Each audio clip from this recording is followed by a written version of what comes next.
aujourd'hui, qu'est-ce qu'on fait? Aujourd'hui, je peux annoncer... Aujourd'hui, on va mater du Kickstarter sur...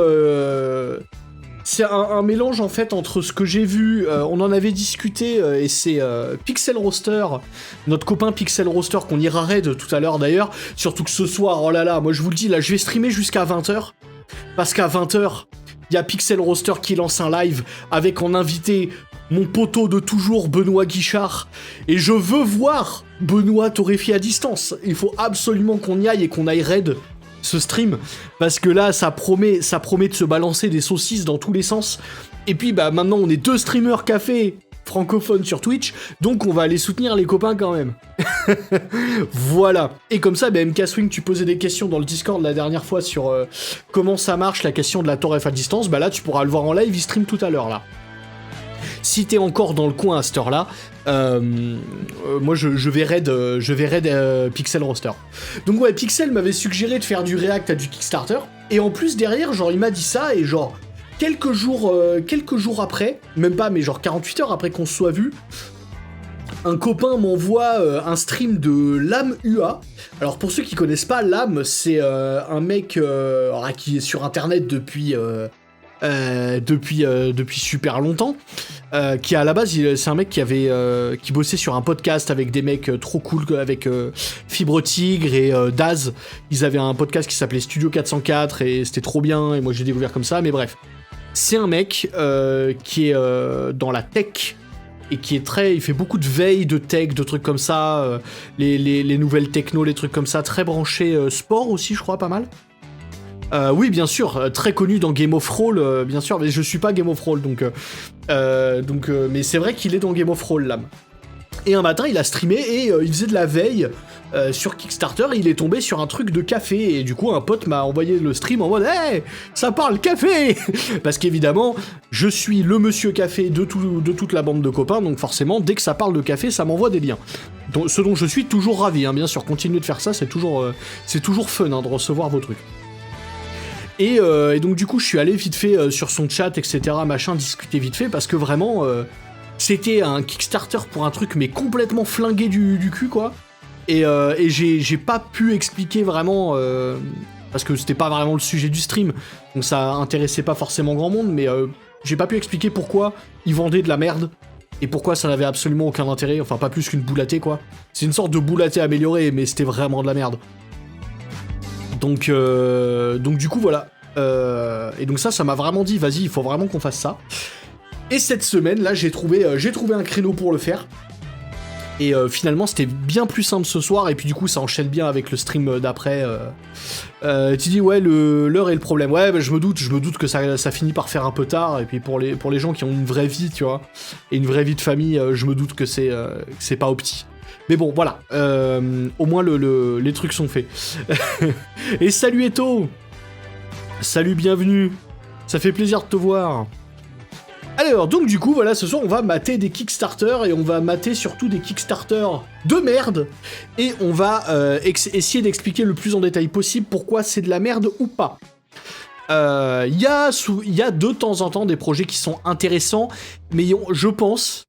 Mon prono, c'est qu'on va avoir beaucoup de projets qui sont ok tiers, disons que je pense que ça va marcher, mais c'est complètement superflu et on n'a pas besoin de ça.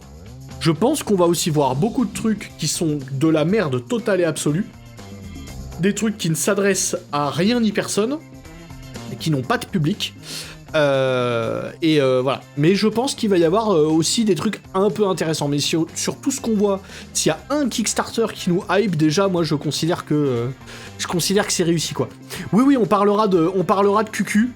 On parlera de ça, j'ai le lien là dans le Discord, si c'est pas sur Kickstarter, je retrouverai le lien que t'as balancé, parce que ça a l'air bizarre, mais faut creuser un petit peu, mais ça a l'air d'être dans les trucs beaucoup trop compliqués par rapport à ce que c'est en fait. Mais voilà. Donc allons-y. Hop. Voilà. J'ai déjà chargé Kickstarter avec la recherche Ko-fi. Et donc on va voir qu'est-ce qu'il nous propose. Déjà dans la première ligne, on a un truc qui s'appelle les Barista Cubes. Et alors ça, du coup, j'ai très envie de voir la tronche que ça va avoir, parce que Ça a l'air d'être fait par Gentleman et Gelato. Donc, ça aurait l'air de dire que c'est de la gelée de café qu'il faut diluer et pour se faire un café à la maison, I guess. Ce qui est un peu similaire à ce qu'avait proposé Gigi. Pourquoi tu fais tomber des trucs, mon chat? Pourquoi tu fais ça? Ils t'ont rien fait, les paquets de café, hein? Des gentils paquets de café, hein? On dit bonjour à Gigi. Salut, mon chat. Salut. Toi, t'es gentil, hein? Eh ben oui, hein. Elle est gentille, contrairement à son frère. Alors, voyons voir. Donc, les Barista Cubes. Qu'est-ce que c'est que ça? Alors... Tatatitatou. Non, non, toi, tu ne marches pas sur le clavier, parce que si tu marches sur le clavier, tu vas faire des dingueries. Ah, donc, c'est pour le café glacé. Donc... Ils veulent annuler le principe, la déception du café trop dilué. Pour les cafés froids. Oh, ah bah alors déjà c'est un problème très ciblé quand même. Hein. Ah ouais, un game changer pour les amateurs de café glacé. Ouais, ok. Ta. Ah, oh putain, oh, je viens de comprendre c'est quoi leur bail. Oh, ok. C'est qu'en fait, c'est vraiment le truc le plus vieux, c'est vieux comme le monde. Ah, et c'est nul. Oh. C'est, en gros, c'est... Oh, tu en as marre que tes glaçons fondent et diluent ta boisson? Alors, utilise notre produit. On en fait des cubes et du coup tu les mets dans le freezer et du coup ça te fait des glaçons de café qui ne diluent pas ton café. C'est de la merde. Oh putain, qu'est-ce qu'on s'en branle. Oh, c'est fou. Déjà parce que ça, bah, tu peux le faire à la maison. Donc pourquoi est-ce qu'on s'emmerderait à acheter des Barista cubes là? Genre juste, c'est la même chose mais avec de la gelée pour pouvoir le transporter, je suppose. Oh là là. Ouais, c'est ça, c'est juste pour pas que ce soit liquide, ils en font de la gelée. Mais c'est vraiment tout le principe, c'est que derrière, tu vas mettre ton glaçon de café à l'intérieur et... Sauf que vas-y, comment tu veux apprécier n'importe quel terroir? Bon, j'imagine que ça, c'est pas pour des gens qui recherchent du terroir, mais... Genre light, medium et dark roast. Bon, dark roast, ok, medium, c'est quoi, vas-y, je tolère. Mais du coup, qu'est-ce que tu fous comme café dedans? Quel ratio tu fais? Enfin, je veux dire, ça peut complètement changer ta boisson. C'est pas idiot en soi, mais c'est juste... Bah, chez vous, faites du filtre ou de l'extraction à froid et vous le congelez. Ça fait la même chose. Ah, c'est nul. Ah, c'est nul. Et ils veulent combien? 10 000 balles. 10 000 balles pour des glaçons, les enfants. 10 000 balles pour des glaçons. Oui. Oh, franchement, franchement, c'est vraiment très très simple à faire ça. Même, vous faites du filtre chaud là. Votre filtre chaud, vous le foutez dans une casserole. Vous allez dissoudre un petit peu de gelée ou avec soit de la gelée, soit avec de l'agar-agar. Est-ce que ça marcherait? Non, mais juste de la gelée alimentaire, quoi. Pour faire de la gelée. Et puis derrière, bah, ça, vous le foutez dans des glaçons, vous les foutez au freezer, vous avez exactement la même chose. Sauf que ça vous aura coûté bien moins cher. Ah non, c'est un truc de zinzin, comment c'est nul. Truc de zinzin, comment ça n'a aucun intérêt. C'est fou. C'est fou. Alors, c'est bien présenté, hein. Par contre, c'est vraiment une idée nulle, quoi. Tu m'étonnes, 7 contributeurs, 110 balles récoltées. Eh ben, j'espère qu'elle va bien foirer votre campagne. Par contre, ça pourrait avoir un sens comme pour des testeurs. Ce qui est pas possible est frustrant dans le café. Un cold brew concentré qui garde le goût du terroir. Tu ajoutes de l'eau chaude pour servir un testeur de café avant achat.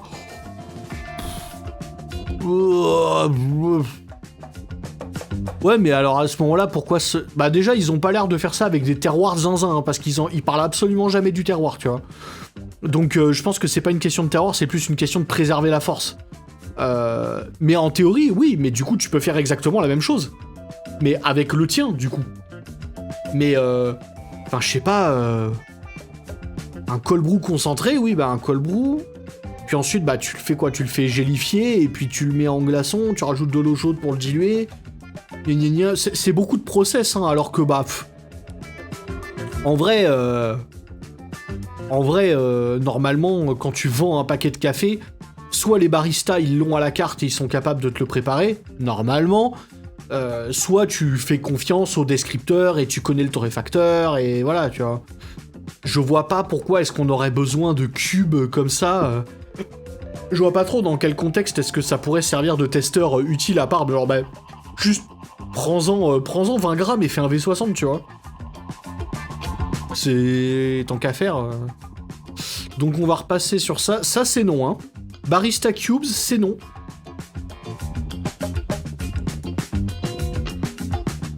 Ouais, mais c'est ça, mais genre, tu gardes ça au congélo...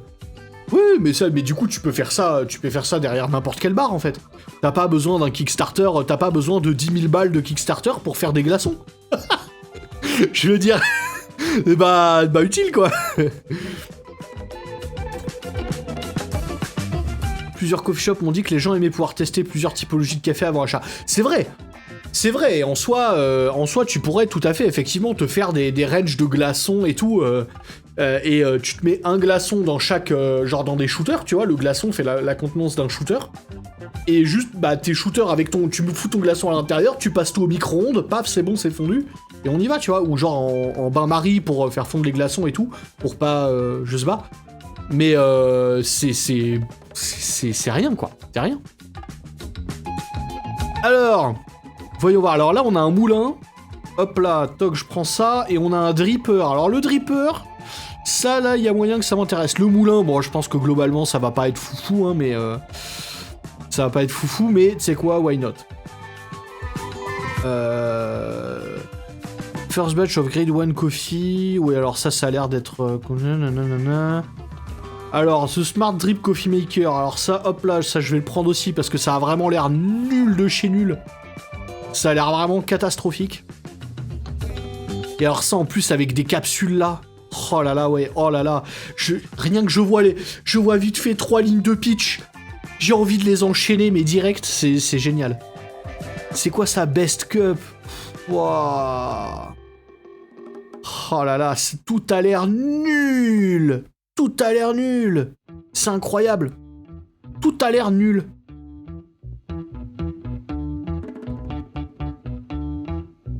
Ouais, non mais c'est... En soi, le truc, c'est que c'est... Ah, le QQ, il est là. Trop bien. Le QQ, il est là. Et toi, vous voulez qu'on parle du QQ? On va parler du QQ. Alors, attends. D'abord, moi, je veux voir, donc là, ceux qui ont chargé. Alors, donc, le moulin électrique, là. Donc, cette entreprise s'appelle Mocaf, et elle essaie de nous vendre... Alors, un objectif de 919 balles, ça, moi, j'appelle pas ça un Kickstarter, j'appelle ça une campagne marketing. Parce que si tu as besoin que de 919 balles, généralement, t'as besoin d'un peu plus pour développer un moulin, quand même. Alors, donc, moulin chinois, pas de problème. Ok, donc t'auras une balance intégrée, 29 grind setting, ça dépend comment c'est foutu, mais c'est pas fou. 4 grinding speed, intéressant, mais pas indispensable. Des meules plates de 60 mm, pourquoi pas. Un anti-splash cup magnétique, maintenant ça sert plus à rien étant donné que non, on s'en fout parce que maintenant tout le monde utilise le pchit. Tout le monde utilise le pchit, donc t'as plus vraiment trop besoin de ça. Alors, pourquoi est-ce qu'on utiliserait le Mocaf? C'est par rapport à quoi en fait? Ah, mais c'est par rapport à un moulin à main? Oh, ouin, il faut acheter une balance séparée. Oh, ça coûte 20 balles sur Amazon, ne faisant pas un argument marketing. Une balance, vraiment, une balance café, vous tapez balance café sur Amazon. C'est vraiment, tant que vous avez une balance avec un timer, une balance précise à 0,1 g. Mais j'en ai commandé, j'en ai 5 au lycée. Elles ont coûté 20 balles pièce sur Amazon. Et elles marchent très bien. Pour le commun des mortels, ça marche super bien. Je forme des baristas dessus, y a pas de souci. Même pour faire de l'espresso, en vrai, hein. Même pour faire de l'espresso, ça va. C'est pas les plus réactives, mais franchement, pourquoi, genre vraiment utiliser ça comme un argument marketing sur un moulin, ça rend zinzin, quoi. Low ground retention, ok, donc très peu de rétention. Bah, sur un moulin à meule plate verticale, j'espère bien, oui. Donc meule plate verticale, ça veut dire que les meules, elles sont parallèles, comme ça. Le grain arrive par le milieu, en fait, et avec la force centrifuge, ça se fait expédier par l'extérieur. C'est la technologie qui maintenant commence à devenir un peu prévalente sur les moulins à café à un minimum sérieux, que ce soit espresso, filtre ou omni, comme ce qu'a l'air de faire celui-là. Et donc, à faible rétention, ça veut dire qu'en fait, un moulin, ben forcément, il y a une cage où c'est moulu à l'intérieur, hein, c'est une zone où la mouture est faite, et ensuite, derrière, il y a toute la partie, le chute, le tunnel, en fait, entre là où le grain est moulu et là où le grain sort. Et dans ces zones-là, pareil, les meules, elles sont fixées avec des vis, ça fait des petits interstices où il y a de la mouture qui peut se retenir, etc. Donc ça enlève un petit peu de précision au grammage donné par le moulin. Donc préciser que c'est à faible rétention, c'est ça que ça veut dire. C'est-à-dire que le moulin, si je mets 16 grammes à l'intérieur, il va sortir 15,95. En gros, pour dire que le moulin en lui-même, il va garder très très peu de mouture. C'est bien, mais maintenant, c'est plus vraiment un argument parce qu'il y a énormément de moulins qui font ça, quoi. Donc anti-splash cup, ça c'est pour dire que quand on mouille, il n'y a pas plein de petites particules de mouture qui partent dans tous les sens. Ça c'est un non-problème parce qu'à partir du moment où on achète un pchit, ça vaut... J'en ai acheté un, 1,20€ je crois, à Sostrengren. Je pense que ça coûte encore moins cher sur Amazon, mais c'est vraiment juste un petit pchit. Moi c'était dans la catégorie voyage, genre à côté des petits tubes pour les...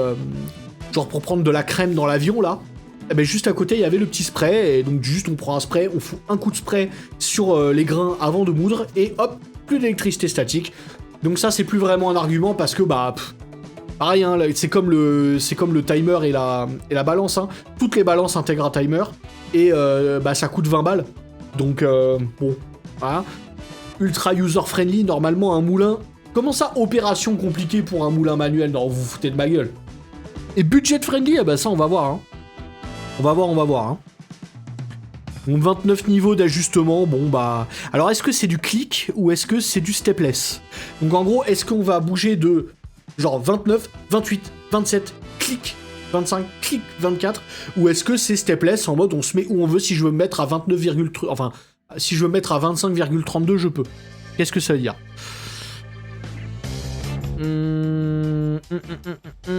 Bon, ça a pas l'air d'être trop précisé. Bon, techniquement, ça fait de l'espresso jusqu'à Turkish, bon, d'accord.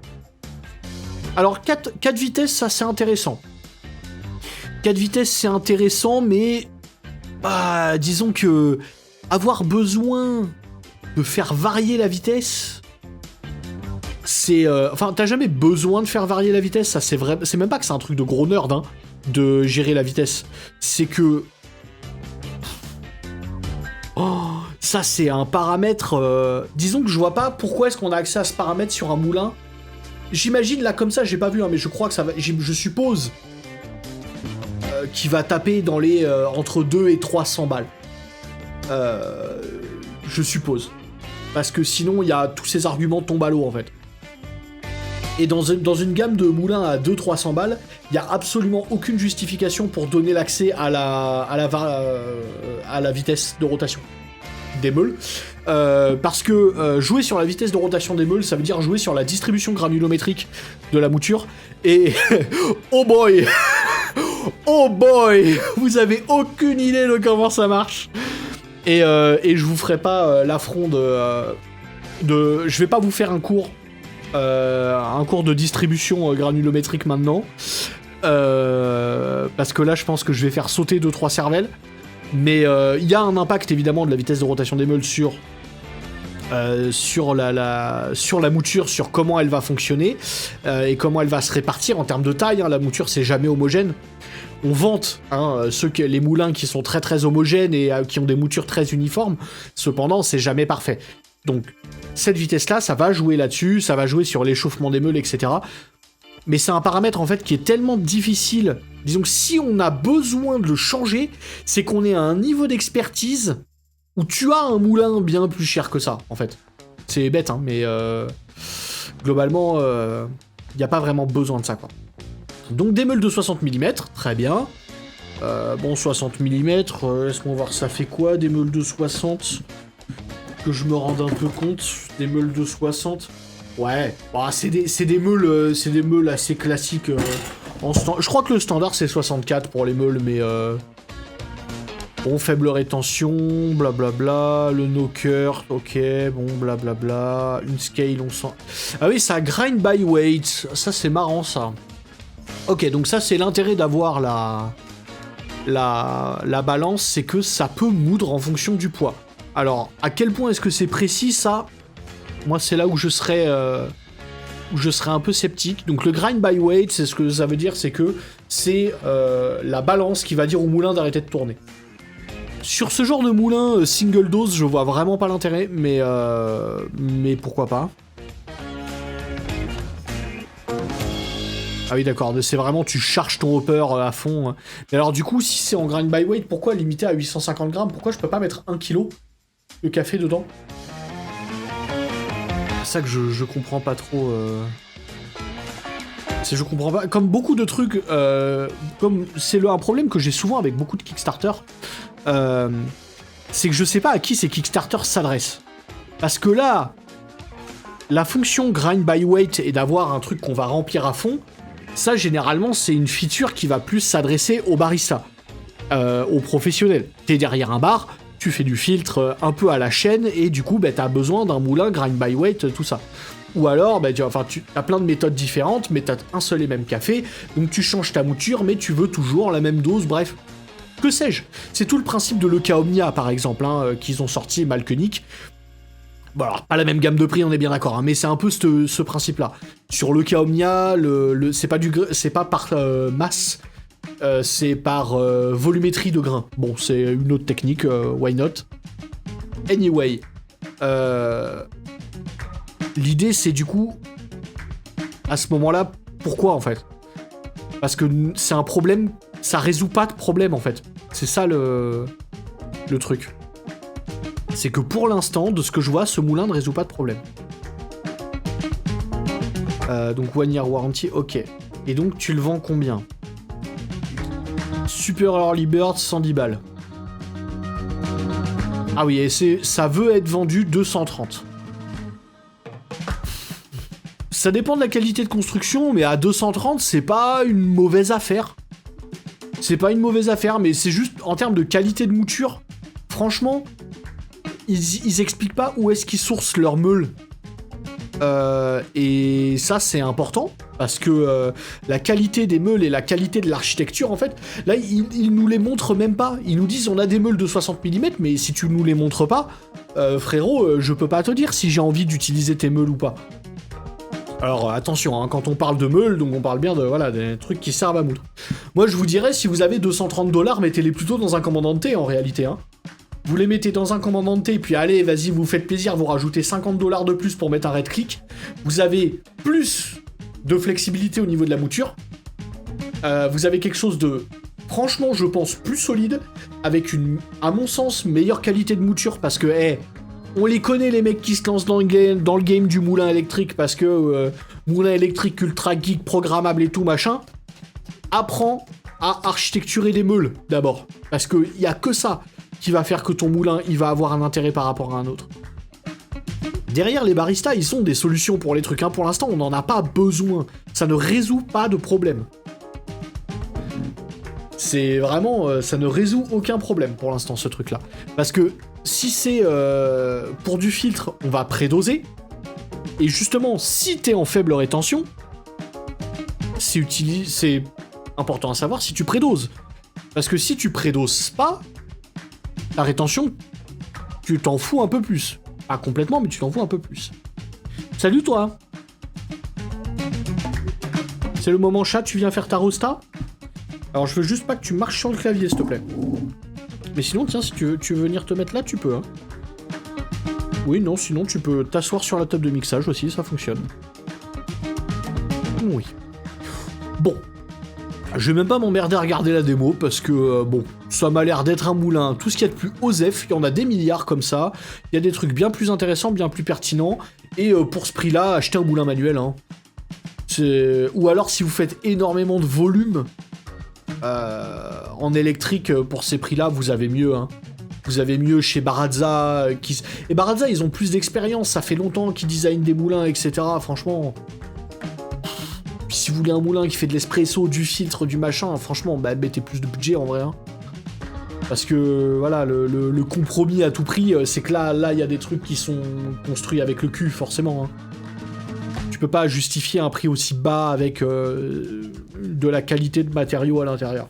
Genre le moteur, il doit être nul en fait. Genre c'est pas parce que t'as foutu un moteur variable que ça va ajouter de l'intérêt quoi. Donc bref. Ça, pas intéressant. Ça a été financé ce truc ou pas?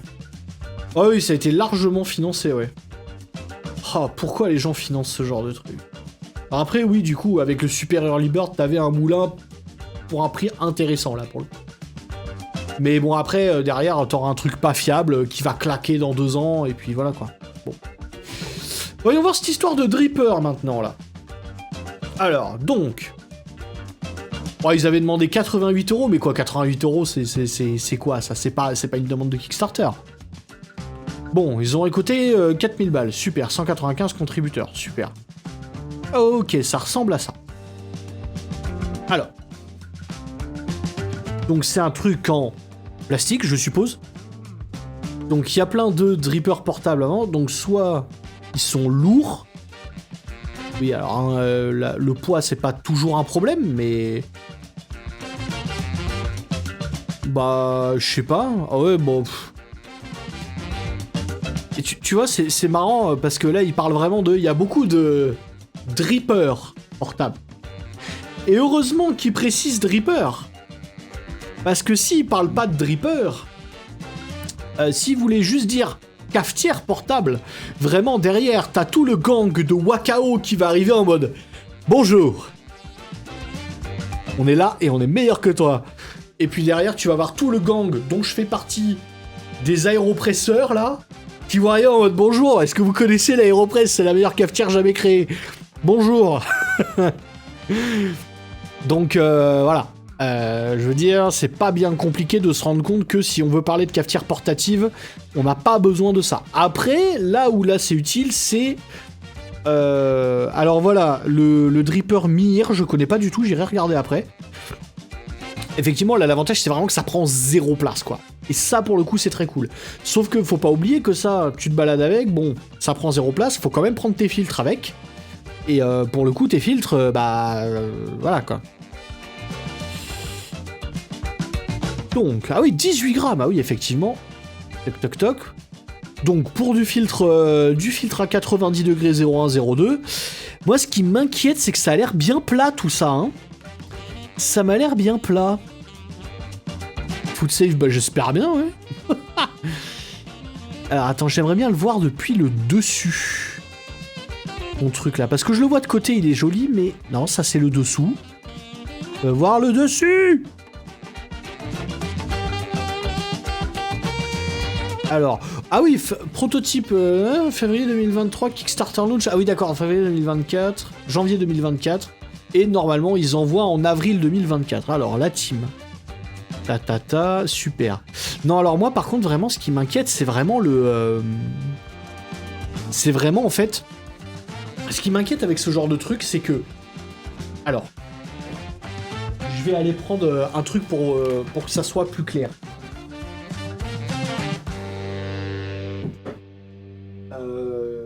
Hop.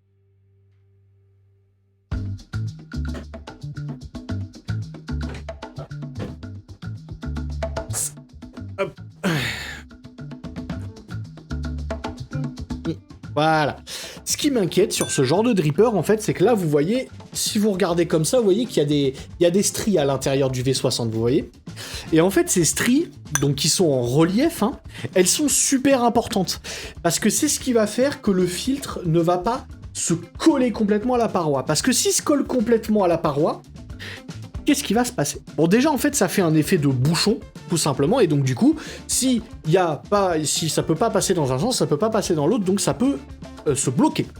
Notamment, ça, c'était un effet très connu sur les Chemex. Étant donné que les Chemex, tout est lisse, à part le bec verseur, Et ben si le bec verseur se bouche parce qu'on a mal mis son filtre, et ben la Chemex juste arrête de couler parce que il y a de l'air en bas qui veut sortir, il y a du liquide qui veut rentrer, donc il y a de l'air qui veut sortir, mais si c'est pas possible, il y a rien qui se fait.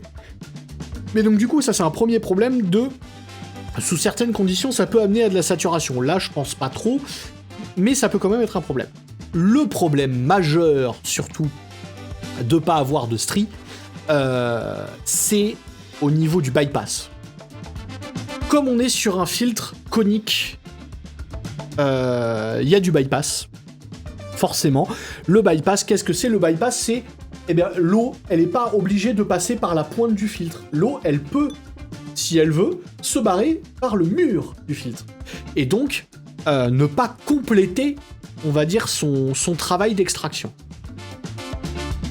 Lorsque ce phénomène, le bypass, est maîtrisé et, on va dire, équitable partout, on va considérer que c'est pas un problème. C'est un problème dans le sens où l'extraction n'est pas optimale du coup, hein, et ça amène à des données qui avaient été mises en valeur par Jonathan Gagné hein, dans son bouquin Physics of Filter Coffee. Si vous ne l'avez pas lu, ce bouquin il est absolument fantastique, lisez-le. Je sais plus s'il y a un truc sur le bypass quelque part, hein, sans doute. Hein. Il y a un truc sur le bypass, mais je sais pas s'il y a les jolis graphiques que je voulais vous montrer. Plein de trucs sur les filtres, là, sur la saturation et tout, non, c'est vraiment un truc de ouf. Sur la migration des fines... Ah, voilà, c'est ça. Je crois que c'est de ça que ça parle, voilà. Vous voyez, là? Là, il montre qu'il y a des endroits qui vont être plus ou moins extraits. En fait, en fonction de où est-ce que ça se trouve dans le cône. Et bien ça, c'est à la fois dû au phénomène de cône tout court, et à la fois au fait que comme il y a du bypass, et ben du coup, ça va se comporter un petit peu différemment. Pour la VOD, il faudra faire un point et que je retrouve celui d'origine qu'il avait posté sur son Instagram. Et donc ça, c'est un problème. Parce que quand du coup les murs sont tout plats, et bien en fait, ce phénomène va exister quand même, mais il va pas être maîtrisé du coup. Ça va se jouer à pas grand chose, ça va se jouer à un petit peu d'écart, quelques impuretés, etc. Et donc du coup, c'est pas bien, hein mon chat, hein que c'est pas bien mon chat, hein? Bah oui, mais c'est pas bien le bypass. Tu fais pas de bypass, hein? Non. Oui. Oui. Oh oui. Oui. Je t'aime mon chat, tu es bête mais je t'aime. Donc, tout ça pour dire que c'est ça qui m'inquiète avec ce truc là, parce qu'il a pas l'air d'y avoir de stries. Alors après les patterns ça peut être n'importe quoi, hein. Là moi je l'avais refait là quand j'avais fait une adaptation de... En fait ça c'est un V60 que j'ai imprimé en 3D pour pouvoir mettre dans ma Mocha Master. Parce que les Mocha Master c'est des filtres format Melita. Et ça m'a gonflé en fait parce que c'est pas des filtres de zinzin. Donc du coup, j'ai refait en 3D, je l'ai imprimé en 3D là, avec mon imprimante qui est là. Hein. Et j'ai refait un truc de V60 et j'ai bien mis les stries, parce que si on met pas les stries, ben ça marche pas. C'est pas exactement les mêmes stries que sur un V60, mais ça fait le même but, c'est de un peu mettre en suspension le filtre. Voilà. Donc je vous invite, si vous voulez, le fichier CAD d'ailleurs, enfin pas CAD, mais le fichier 3D, il est sur Thingiverse. Si jamais il y en a qui ont des Mocha Master et qui ont accès à une imprimante 3D et qui veulent faire des V60 en Mocha Master, et ben le fichier est disponible. Voilà. Je crois que le fichier n'est pas parfait, mais il est disponible. Voilà. Anyway, voilà ce qui m'inquiète avec ce dripper. C'est la gestion du bypass en fait, qui risque d'être un petit peu chaotique parce que voilà. On va regarder la vidéo. Ah mais oui, mais du coup on n'a pas le son. Bah oui. Du coup tu fais des filtres V60 avec la Mocha Master. Ouais, exactement. Exactement. C'est le but d'avoir fait ça. En fait j'utilise des... Enfin j'utilisais, c'est pas ce que je fais en ce moment, mais quand j'utilise ce truc imprimé en 3D... Alors attends, je regarde, ouais non, ça a l'air d'être flat. Hein. Ah c'est complètement flat. C'est complètement flat, ça va absolument pas marcher. Ça, en fait, j'utilise des filtres Dark Roast de chez... Ah attends, je vous ai même pas remis en screen, je suis un connard. Ouais, du coup, quand j'utilise ça, j'utilise des filtres Dark Roast de chez Cafec. Les Cafec Dark Roast, je sais plus, les T90 quelque chose, 91, 92, je sais plus. Et ça marche super bien. Voilà. Ça me fait des extractions. Je fais des Mocha Master à 1,2 litre d'eau en entrée, 50 grammes de café.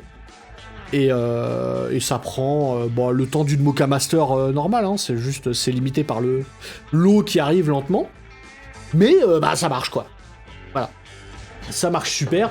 Et donc ça permet d'avoir un petit peu plus de flexibilité dans les filtres en fait. Moi c'est ça que je reprochais à la Mocha Master, et ce que je comprends pas, c'est que sur les gros modèles de Mocha Master, les modèles professionnels, c'est des filtres type flower, c'est des filtres à fond plat, enfin c'est des cônes à fond plat. Et donc c'est trop bien. Ça permet de faire des très grandes quantités de manière super stable, il y a des belles douchettes et tout, trop cool. Par contre, sur les petits modèles, c'est pourquoi est-ce qu'on se retrouve avec des filtres Melita? Pourquoi j'ai pas le droit d'avoir un filtre Kalita, par exemple? Ou du conique, quoi. Pourquoi? Je sais pas. Pourquoi est-ce qu'ils nous ont foutu ça? J'en sais rien. Est-ce que ça règle le problème de la Mocha Master en dessous de 45 grammes? Il y a un problème avec la Mocha Master en dessous de 45 grammes? Franchement, j'en sais rien, mais sans doute que oui, ça le règle, Sans doute que oui, ça le règle. Parce que du coup, tu mets ce que tu veux comme filtre. Et donc du coup, c'est comme si tu faisais un V60, je pense que tu fais facilement... je pense que c'est plus au niveau de l'eau, au niveau de ta recette d'eau, non, si ça passe, Si. Ouais, je pense que ça règle le problème, Enfin, je savais pas qu'il y avait un problème, mais... Ah bah alors après, encore une fois, ça va dépendre des filtres que tu utilises, j'imagine, parce que entre si tu utilises des filtres Mocha Master ou des filtres marque Melita, ils vont pas se comporter pareil. Moi, j'utilise des filtres marque Melita, du coup, parce que flemme d'acheter des filtres Mocha Master, genre, c'est ma grosse cafetière pour le matin, c'est pour faire du batch. Je suis pas là pour être le matin, vous avez bien compris que je suis pas là pour geeker, Donc, ok, d'accord, sur Melita et Mocha Master. Écoute, moi j'avais eu des résultats très concluants, J'avais eu des résultats très concluants là-dessus. Bon alors je vous dis, ça avait été un peu chiant à faire, parce que tu n'utilises pas n'importe quel filament pour faire ça, il faut utiliser un filament spécial qui derrière, il va être... Il y a un process thermique à faire, où on le fait monter à une certaine température dans un four, puis redescendre, pour cristalliser en fait le plastique, pour le rendre résistant à la température. Parce que j'avais pas trop envie d'avoir du plastique fondu dans mon café, si vous voulez. Donc c'est pas n'importe quel type de PLA, c'est du PLA, c'est pas de l'ABS, c'est du PLA, mais c'est du PLA qui est thermotraité derrière. Il y a une super vidéo de CNC Kitchen où il imprime en 3D une cafetière italienne fonctionnelle, et donc c'est trop stylé. Et c'est comme ça que j'ai eu ce PLA, c'est du Volcano PLA. Et ensuite derrière je l'ai, vu que l'impression 3D c'est pas food safe, derrière je l'ai verni avec un vernis époxy, pour comptoir. Parce que pareil, il faut un truc food safe, résistant à la température et tout. Donc c'est pas non plus un truc genre tu l'imprimes et le lendemain matin tu fais du V60. Non. Parce que faut...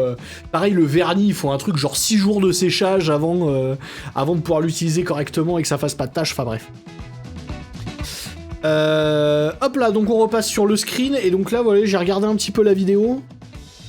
Là, vous voyez, ça a l'air tout plat, Ça a l'air tout plat, Donc, c'est... Bon, alors déjà, quand je vois les mares de café, j'ai l'impression qu'ils savent pas faire un V60, parce que ça là, ce qu'on voit là, ça, c'est quelqu'un qui sait pas faire un V60, qui a pas fait de Rao spin. Donc, frérot, si tu en es au point de t'acheter un V60 exprès pour emmener avec toi, fais-le correctement, ton V60 de tes grands morts. Qu'est-ce que c'est que cette merde? Vous êtes pas foutu de faire une pub correctement. Bref. Donc le Saku Dripper, l'idée est bonne, l'application, la mise en application est ratée. Ok, maintenant qu'est-ce qu'on a? Alors, Mocha. Smart Drip Coffee Maker Redefine. Japonais. Ok, voyons voir. Alors, ça a été financé ou pas, ça? Pas encore. Mais ils ont besoin que de 2800 €. Qu'est-ce que c'est que ces financements? À la mort moelleux, là. C'est pas des vrais financements, ça, c'est une campagne marketing, ça. Ok. Ok, micropression, une tête de douche à micropression, ça veut rien dire ça. Ça c'est de la merde ça. Eh, merci pour le follow, Elim, merci beaucoup. Qu'est-ce que ça veut dire micropression là? Ça veut rien dire ça. Ça c'est encore un argument marketing de merde ça. Je reconnais. On essaie de me vendre de la merde. Bon. Nanana, precisely shower de coffee ground. Oui d'accord, bon super, donc jusqu'ici c'est une douchette.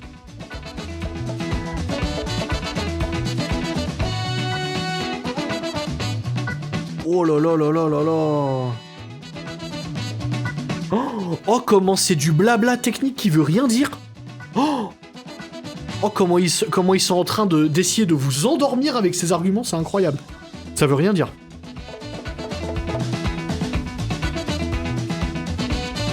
Oui alors. Pareil hein. Wow, merci pour le sub. Merci pour le sub, Elim. C'est très soudain. Mais merci beaucoup. Alors attention, je te remercie énormément pour ton sub. Mais attention, je stream pas, je te promets pas des streams réguliers ou quoi, hein. Moi, je stream pas beaucoup, je stream 1 à 2 fois par mois max, hein, donc... Mais c'est... Merci beaucoup pour ta générosité, en tout cas, c'est très très gentil. Alors, donc, un programme co-développé par le champion du monde de barista, oui, alors de 2014, hein.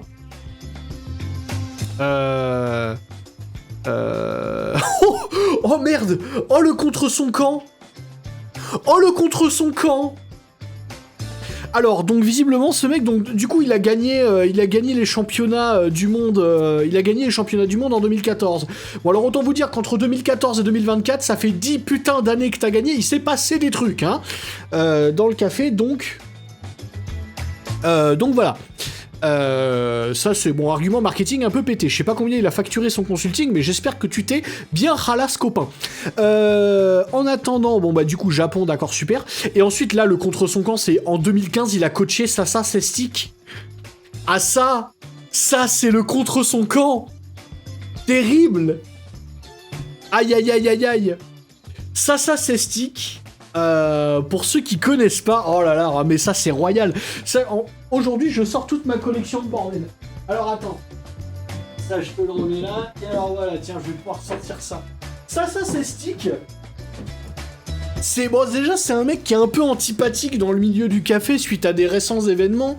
Je sais pas si j'avais sorti la vidéo qui expliquait le drama entre Nucleus Coffee Tools, qui est la boîte de Sasa Stick, et Squeaky Coffee, qui est une petite entreprise thaïlandaise. Il y avait eu du drama entre eux parce que Sasa Stick a fait de la merde, genre il allait faire de l'intimidation. Il allait faire de l'intimidation industrielle dans des commentaires Instagram d'une boîte à l'autre bout du monde. Bref, c'est pas un mec que t'as envie d'aimer, tu vois. Même tu le vois, il a pas une bonne vibe. Et c'est surtout moi ce pourquoi je l'aime pas. Bon, c'est déjà parce que vas-y, tes passeports, etc., tu veux faire pression sur des petits gamins, genre. C'est vraiment, c'est un bully, tu vois, c'est du comportement de bully, et j'aime pas trop le comportement de bully. Par contre, c'est surtout que c'est lui qui est responsable de cette merde. Design par Sasa Sestic. Je vous mens pas, hein. Oui, c'est la boîte qui a pendu le Paragon, tout à fait. Les mecs, ils ont essayé de breveter du métal froid. C'est cette bande de couillons là. Mais c'est surtout que c'est ces connards qui nous ont foutu l'OCD. C'est à cause de ces couillons que pendant plus de 5 ans, tout le monde a utilisé des niveleurs, alors qu'eux ils appelaient ça des distributeurs, jusqu'à ce qu'il y ait quand même des gens qui se disent attends, ça fait quand même pas tant de sens que ça, le fait que cette pauvre hélice de mort arrive à distribuer toute ma galette d'espresso. Ils ont testé, et effectivement, à la surprise d'absolument personne, ça sert à rien. Donc du coup, voilà, le Ona Coffee Distributor, là, l'OCD, ça a été designé et mis en avant énormément par Sasa Stick, alors que ça sert à rien. C'est un gadget de merde. Ça ne joue en rien sur la distribution interne. Ça va distribuer, on va dire, le millimètre supérieur de la couche de café, mais pas plus, quoi. Et donc c'est à cause de ce type. Donc vraiment, dire que t'es pote avec ça c'est stick dans ton argument marketing, moi j'appelle ça un contre son camp, hein. Moi j'appelle ça un contre son camp. Parce que c'est quand même... bon, déjà business-wise, c'est pas... Ça a pas l'air d'être une lumière, mais en plus, le mec, il a toujours mis en avant des trucs, c'est du chamanisme au mieux.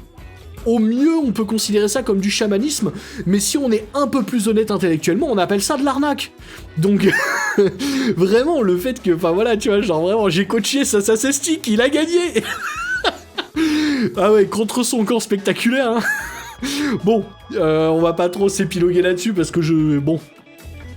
Si c'est le mec qui a coaché ça stick, ça ne peut être que fiable du coup. Donc si jamais, si vous avez pas... Attends, faut que je regarde, hein, vraiment, j'ai un trou dans ma mémoire. Est-ce que j'ai posté une VOD là-dessus sur la chaîne YouTube? Mais je crois pas, hein. Je crois pas. Mais non, c'était franchement incroyable. Incroyable ce drama où vraiment dans les... Il y a une toute petite boîte thaïlandaise, ces deux gonzes, qui genre un ingénieur et une food scientist qui ont créé enfin c'est même pas qui ont créé, c'est juste qui ont fait un adaptateur pour porte-filtre pour en dessous mettre une boule de métal froide, parce que en Thaïlande c'est traditionnel de faire ça, tu fais couler l'espresso sur une boule froide, voilà, ça fait du café glacé quoi. Et comme avant ils avaient sorti le parangon, mais derrière ils ont direct envoyé genre les avocats. C'était incroyable. C'était trop bien. Donc du coup voilà. Alors 2 petites secondes. Oui. Ça va? Oui. Allô? Allô? Oui. Oui.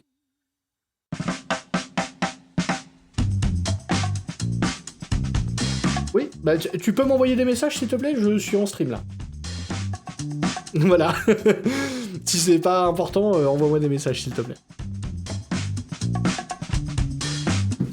Veuillez m'excuser. Blibaboup. Alors. Donc, oui, voilà. Pas zinzin, quoi. Pas zinzin.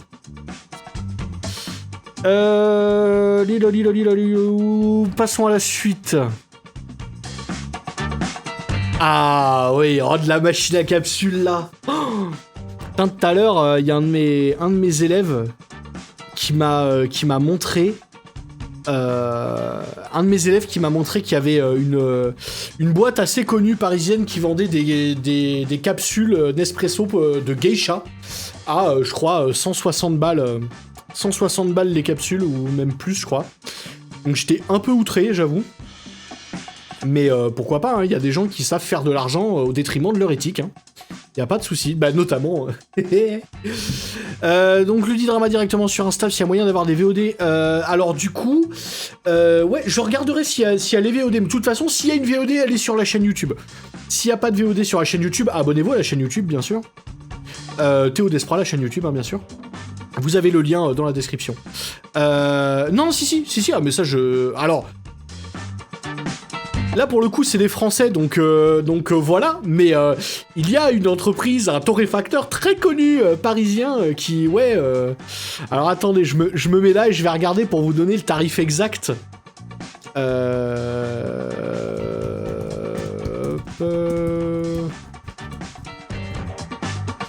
Alors... Tac, ah ouais, je crois que c'est ça. Alors...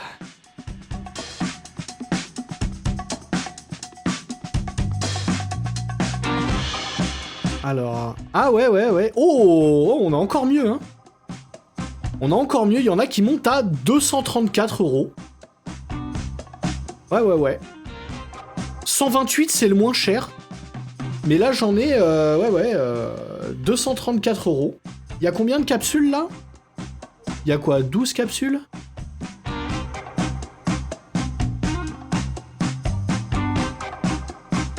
Le café espèce. J'ai aucune idée. Ah non, il y a 60 capsules. Ah oui, non mais d'accord. 260 €. Mais il y a 60 capsules, donc vas-y, il y a match. Mais vas-y, Cher, hein.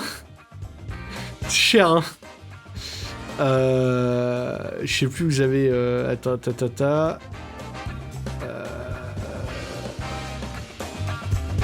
crois que j'ai regardé ça directement. Comment il... Non, c'est ça, hein. Ouais, c'est ça. Panama, là. Panama, 128 € minimum. Let's gong. Let's gong. Voilà. Non, mais voilà, je vous dis, il y a des gens qui savent faire de l'argent. Il y a des gens qui sont super forts pour ça, quoi. 28 capsules, ouais. 28 capsules, hein. 128 balles. Si tu veux les 60 capsules, c'est 260 balles. Voilà. Donc, voilà. Félicitations à eux, hein. Bravo, vous savez faire de la thune. Donc du coup, est-ce que ces capsules, est-ce qu'on les mettrait pas dans une cafetière qui a vraiment une gueule de... Attends, ils ont vraiment foutu un PNG de... Qu'est-ce qui justifie le prix? Alors, si j'étais un fils de pute, je te dirais que c'est un café de terroir en micro-lot qui pousse à haute altitude d'une variété rare. Ça, c'est ce que je te dirais si j'étais un fils de pute. Si je suis très honnête, je te dis que rien ne justifie ce prix-là. Rien. Voilà. Certainement pas avec la quantité de café qu'ils mettent dans les capsules. Il y a rien qui justifie un prix comme ça pour 24 putains de capsules. Voilà. C'est simple.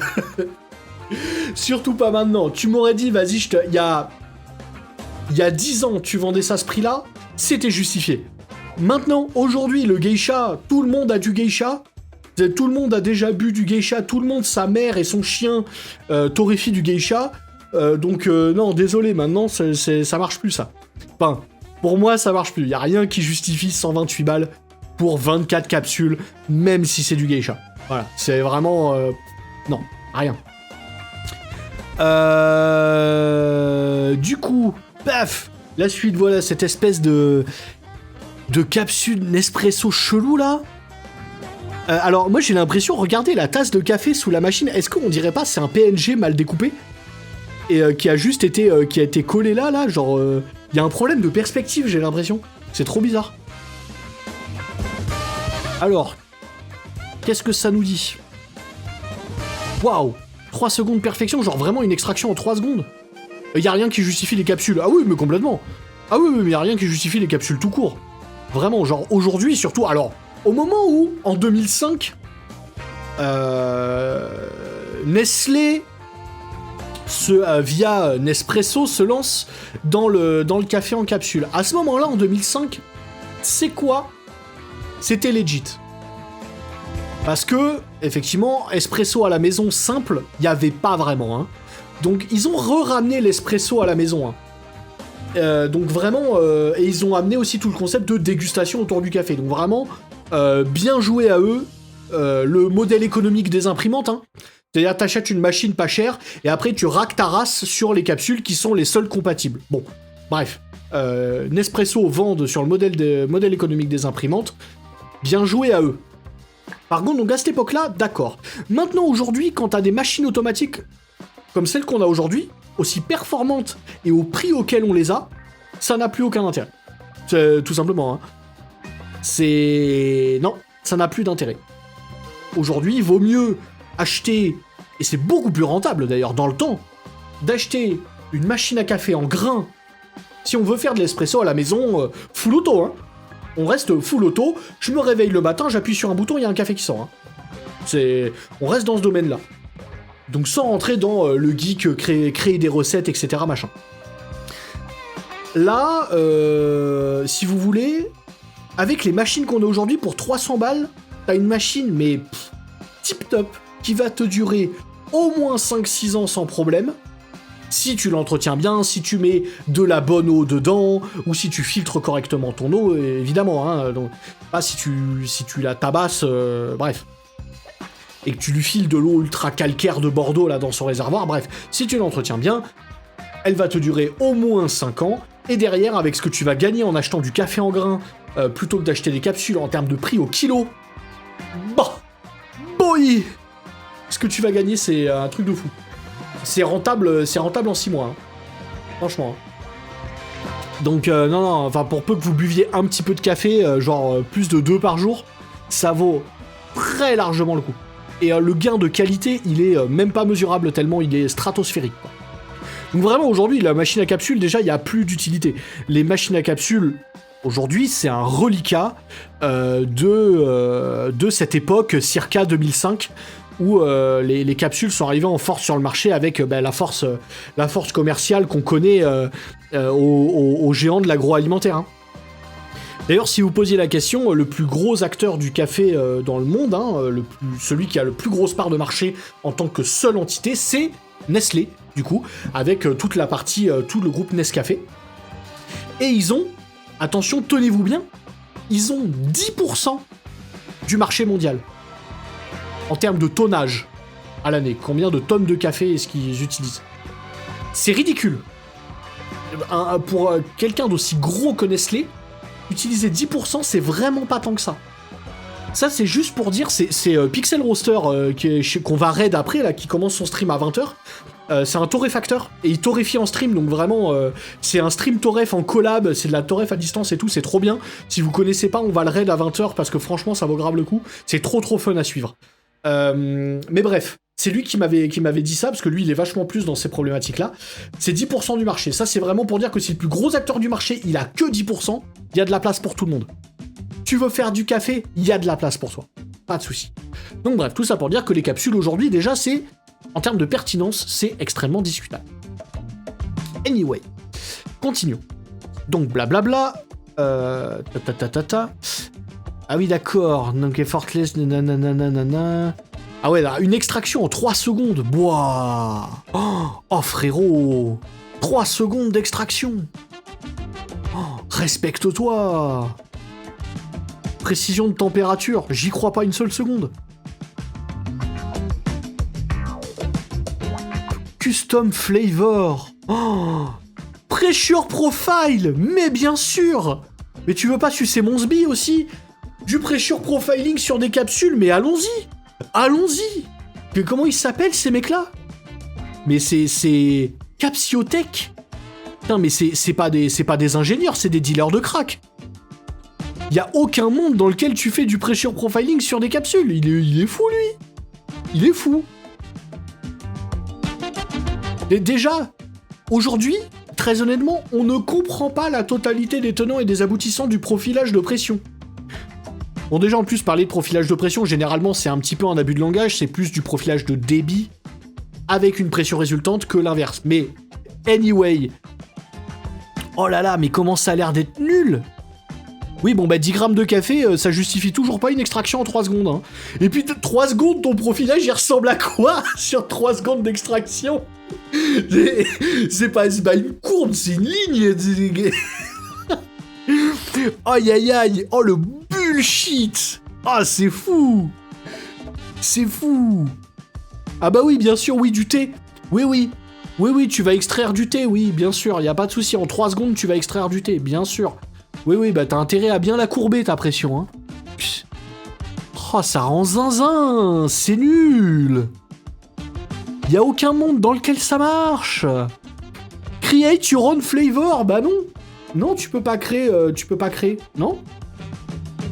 Comment tu veux créer?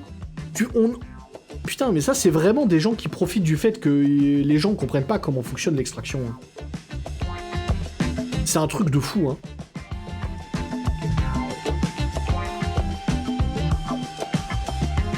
Oui, non, mais d'accord. Ah oui, genre le pressure profiling qu'ils annoncent, c'est juste que c'est de la préinf. Waouh, super. Putain, les mecs, révolutionnaires. On fait du profilage de pression. Ouais, ils t'ont fait une préinfusion. Waouh. Ils ont fait une préinfusion en espresso. Putain, incroyable. Salut, ma belle. Ça va? Ah non, mais ça rend fou. Ça rend fou. Alors ça du coup, ça c'est un truc vraiment, c'est très malvenu, parce que si vous voulez créer vos propres saveurs, ça déjà c'est un truc qui va pas du tout, c'est qu'on ne crée pas de saveurs, hein. Déjà il y a une grande confusion qui est faite sur c'est quoi une saveur, d'accord? Donc pour éviter d'utiliser des éléments de langage de manager de merde, ou désolé. Pour éviter d'utiliser un vocabulaire on va dire, de sales manager ou de trucs, bref. Pas utiliser du langage de marketeur de mort, là. Une saveur, c'est quoi ? Une saveur, c'est quelque chose de très précis. Une saveur, c'est un goût et un arôme. D'accord ? Un goût, c'est pas compliqué, hein. Les goûts, il y en a 5. On pourrait en rajouter un 6e, mais c'est encore sujet à débat. Donc on va pas parler du 6e, on va parler que des 5. Les goûts primaires. Acide, amer, salé, sucré, umami. Ça, c'est les 5 goûts primaires. C'est ce que sent notre bouche, notre palais. Tout le reste, c'est le nez. Ce sont des odeurs. Ce sont des arômes. D'accord ? Et donc, la combinaison de ces deux trucs, c'est ce qu'on appelle une saveur. Donc, ce qu'on fait quand on fait du café, c'est que nous allons extraire des saveurs. On va, à l'aide d'un solvant, de l'eau chaude, ou pas d'ailleurs, mais l'eau c'est un solvant, qui va derrière aller arracher des molécules à l'intérieur de la mouture de café. C'est ce que fait l'eau. C'est comme ça qu'on fait du café. Donc du coup... Non, Gigi, s'il te plaît. N'arrache pas les choses, s'il te plaît. Dans ce contexte-là, vous vous doutez bien qu'on ne peut pas créer. Le barista ne crée pas de saveur. Le barista va les chercher. Le savoir-faire d'un barista, il est au niveau de comment est-ce qu'on va chercher et qu'est-ce qu'on va chercher. Parce qu'il y a plein de choses dans une mouture de café, mais on veut pas forcément tout.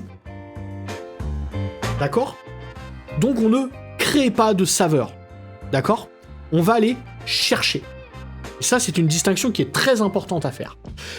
Quand on fait du café, là, on va rentrer dans de la théorie un peu plus avancée de l'extraction. On considère qu'on travaille sur 3 axes.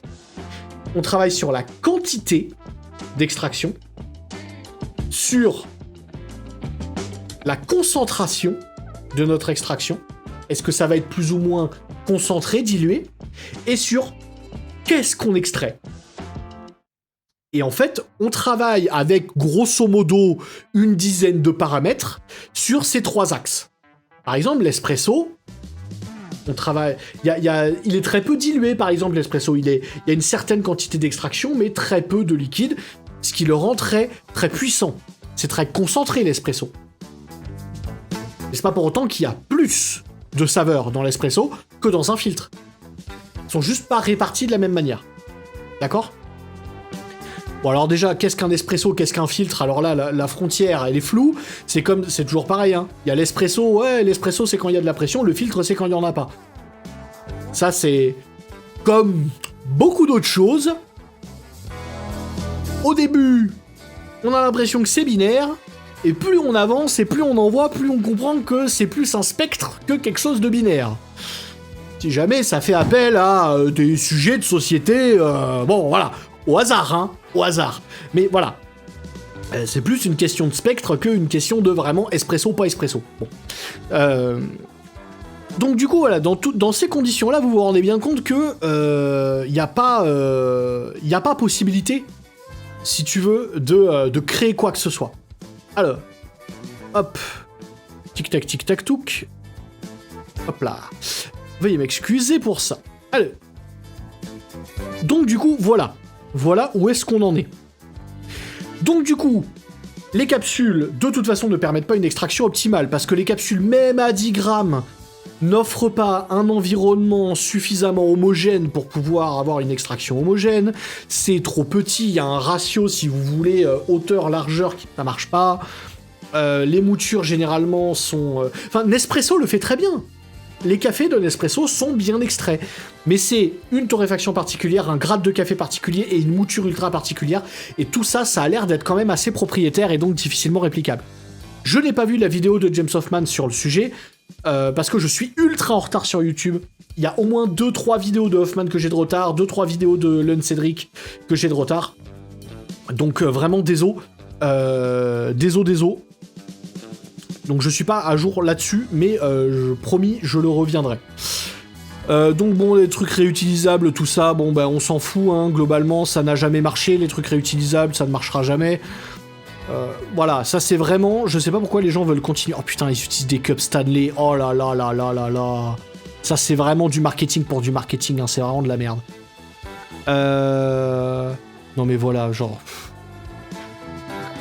Vous êtes fatigué d'attendre 15 minutes pour de l'espresso? Et derrière les mecs...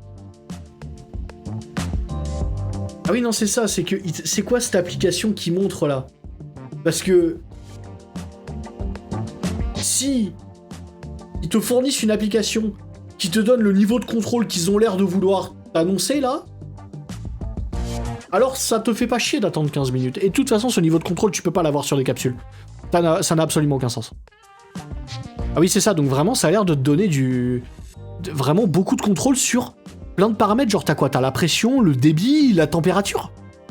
Qu'est-ce que tu veux maîtriser d'autre sur une machine? Franchement, j'en sais rien, mais ça pue le scam. Hein. Ça pue le scam. Oh là là là là. Et donc c'est ça qu'ils appellent modifier les saveurs? Non, ça c'est... Non, ça se modifie pas, ça. Hein. Non, non, non. Et comment tu mets sur le même plan des goûts primaires?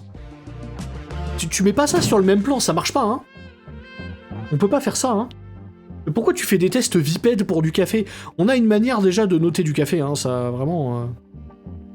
Ça veut vraiment rien dire. Bon. Optimal brew temperature is paramount. Non! Genre vraiment, avoir une température d'extraction optimale, c'est vraiment le truc le plus important. Non! Vraiment pas. Surtout pas quand on est entre 90 et 98 degrés. Le changement de viscosité et de pouvoir solvant sur ces températures, c'est un détail. Waouh, c'est un détail de fou. C'est un détail de fou, vraiment. Entre 94 et 98, enfin, entre 90 et 98, évidemment, il y a quasiment 10 degrés de différence, il y a une différence. Mais avoir un truc précis au degré près... Non, mec. Tant que tu restes dans un delta de grosso merdo 2-3 degrés, l'impact, il est extrêmement limité. Surtout qu'en plus, t'es dans un truc de capsule, donc ta stabilité thermique, déjà, elle est aux chiottes. Parce que dès que ton eau, ça va arriver dans du café, dans tes parois, elles sont pas isolées. C'est du plastique, ça va vraiment... Toute la température, elle va partir vers l'extérieur. Regarde comme le truc, il est complètement exposé à l'air libre. Il n'y a aucune rétention thermique dans ta merde. Donc non, parle pas de stabilité thermique et de toute façon, non, c'est pas paramount. Ça, pour le coup, c'est une... Oh, c'est bizarre. C'est bizarre comme courbe. C'est pas complètement déconnant dans le sens où, ouais, au début, il fait une pré-infusion. Et la pré-infusion, tu veux avoir un très très haut début parce que tu veux saturer ta galette le plus vite possible pour éviter le channeling, en fait. Plus on sature la galette vite, mieux c'est. Donc, en pré-infusion, si on fait de la pré-infusion en profilage, tu montes à 12 bars et tu satures le plus vite possible ta galette. Mais ensuite, quand tu fais une pause, tu redescends pas à 0. Parce que sinon, tu fais un delta de pression qui est tellement important que tu risques de faire un effet de succion et donc de décoller la galette. Genre voilà, je vous montre sur le screen, voilà, il vous montre au tout début là, bam, gros truc de pression, mais après on dirait qu'ils reviennent à 0 pendant la pause. Et ça, faut surtout pas faire ça. Derrière, faut redescendre, d'accord, mais on peut redescendre à 3 bars. On monte à 12 au début et on redescend à 3, mais certainement pas à 0 parce que sinon ça fait un effet de succion et ça peut ce qu'on appelle déchausser la galette. Et si on déchausse la galette, ce qui va se passer c'est que en fait la galette n'est plus collée aux parois de notre porte-filtre, donc l'eau va passer sur les côtés. Donc on va avoir du channeling d'extérieur en fait. Voilà, donc vraiment, voilà, ça a une application qui a l'air de mesurer plusieurs courbes, donc je suppose pression, débit, température. Je sais pas ce que peut représenter la 4ème. Franchement, j'en sais rien.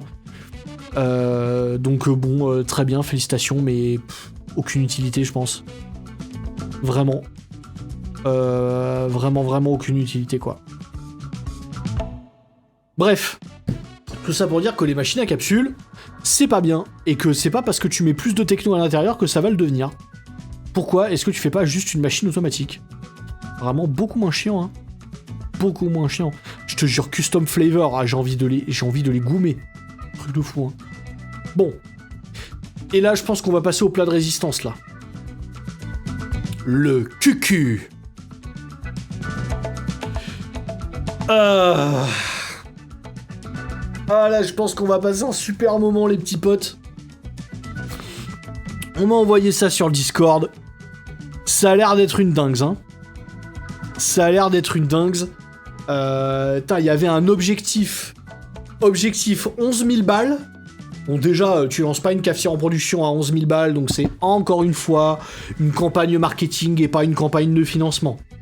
Mais en plus, les mecs, tout ce qu'ils ont récolté là, 384 000 balles pour un truc dont personne, à mon avis, n'a besoin. Va rien révolutionner du tout. J'espère qu'on va me prouver tort, hein, mais je pense que vraiment. Bon, d'accord. Ah, carrément un nouveau monde du café. Un nouveau monde du café vous entend, putain. Rien que ça. Oui, alors, comment un juge World Barista, qu'est-ce qu'il en pense ? En vrai, on s'en fout, hein, parce que les juges, n'importe qui peut être juge World Barista, hein, ça demande pas de skill particulier. Faut juste être à peu près calibré, mais bon, ça, normalement, la SCA te calibre. Mais en gros, il n'y a pas besoin d'être un professionnel particulièrement aguerri pour être juge, hein. D'ailleurs, si ça vous amuse, vous pouvez être volontaire et, alors peut-être pas juge tout de suite, mais des fois ils cherchent des juges, hein, pour les compétitions françaises, hein. Vous allez sur le site de l'ASCA et souvent ils recrutent des bénévoles pour être aide-juge ou pour être même juge. Donc franchement, je vous invite à faire ça, c'est des expériences qui peuvent être très intéressantes. Donc, malgré des avancements, l'équipement café n'a toujours pas atteint son potentiel complet. En suivant des paramètres d'extraction précis, l'équipement café peut nous aider à atteindre une tasse avec beaucoup de goût et fiable de café. Même les baristas les plus expérimentés doivent respecter ces consignes. Ah bon ? D'accord. Même si nous avons de la flexibilité, comme sélectionner des grains de café uniques ou explorer des traitements post-extraction, comme placer une boule glacée sous le porte-filtre ou ajouter de l'eau ou du lait, le processus d'extraction demande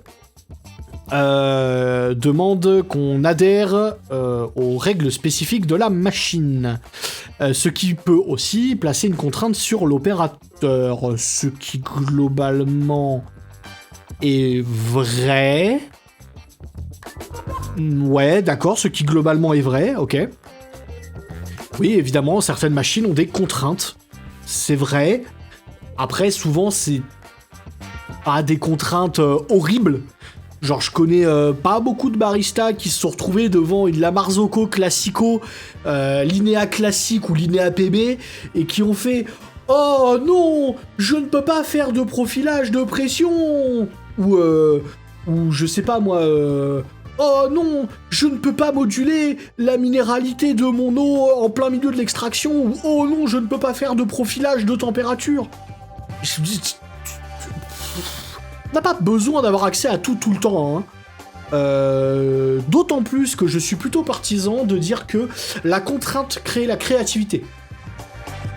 Surtout en début de carrière pour les baristas, ou lorsqu'on découvre le hobby pour les gens qui sont passionnés, qui font du café chez eux, n'allez pas trop loin, restez sur les bases.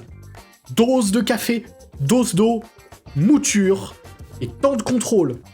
Sur ces 4 paramètres, déjà vous jouez là-dessus, et tant que vous n'avez pas maîtrisé à la perfection ces 4 paramètres, vous ne pensez à rien d'autre, vous gardez la même température, la même eau, la même pression, les mêmes gestes. Aïe aïe aïe aïe aïe, mes amis, comment c'est très facile de tomber dans des pièges. Et si on a accès à trop de paramètres, on s'éparpille et on ne comprend plus ce qu'on fait. Donc attention à ça, prenez les choses dans l'ordre, et ça c'est valable pour les pros comme pour les gens qui font ça à la maison, faites très très attention à ça. Donc, du coup, même au niveau professionnel, faut faire très attention. faut faire très attention, et moi je connais beaucoup trop de baristas qui ne comprennent pas la méthodologie adéquate de travail, et qui du coup partent en sucette, et du coup ne sont pas fiables dans leur production. Or, normalement, c'est pas le cas de tout le monde, mais moi je considère quand même que le métier du barista, c'est d'avoir une production fiable, en partant de produits organiques, donc par définition non homogènes. Voilà. Donc ça demande une connaissance approfondie, bien sûr, de tout ce qu'on fait, mais on n'a pas besoin de toucher tous les paramètres tout le temps. Comme on en a déjà beaucoup discuté, notamment avec Pixel Roaster, le plus grand ennemi de la qualité, et surtout que lui c'est son métier, le contrôle qualité, donc vraiment il en sait quelque chose, le plus grand ennemi de la qualité, en tout cas dans le temps, c'est l'interventionnisme. C'est plus on va vouloir, pendant qu'on fait des trucs améliorés, plus on va se perdre, et on va perdre d'objectif notre cible. On ne sait pas d'où on vient, et on ne sait pas où on va. Donc attention à tout ça. Donc oui, évidemment, toutes les machines à café ont des contraintes, mais c'est pas grave en soi. C'est vraiment pas grave, hein. On s'en est toujours très bien sorti d'ici là, on n'a pas besoin d'un truc ultra flexible pour faire du bon café. On sait déjà faire, hein, le bon café, hein. On sait déjà faire. Maintenant, la question, c'est le faire de manière fiable. C'est ça, la question. Donc, c'est le QQ est une machine à café révolutionnaire.